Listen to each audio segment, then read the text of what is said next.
Belasan orang dinyatakan meninggal dunia dalam kecelakaan maut yang terjadi di ruas simpang susun Eksitol Krapyak, Kota Semarang, Senin, 22 Desember 2025, dini hari. Banyaknya korban jiwa lantaran saat kecelakaan terjadi, bus mengalami benturan keras hingga membuat sebagian penumpang terlempar keluar. Sebanyak 16 orang dilaporkan meninggal dalam insiden tragis tersebut. Sebelumnya, bus tersebut sempat berangkat dari wilayah Kecamatan Jatiasih, Kota Bekasi dengan tujuan Yogyakarta.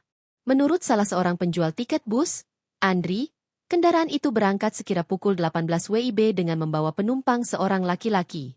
Benar kemarin berangkat dari Jatiasih pukul 18 WIB, angkut satu penumpang laki-laki, kata seorang penjual tiket bus, Andri, Senin, 22 Desember 2025.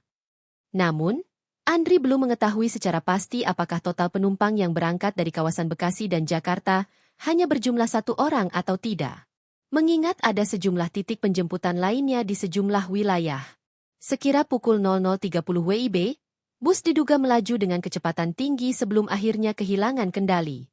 Bus lalu menghantam pembatas jalan dan terguling di badan jalan, hingga membuat badan bus ringsek. Sementara, penumpang terlempar, sebagian lainnya terjepit di dalam bangkai kendaraan.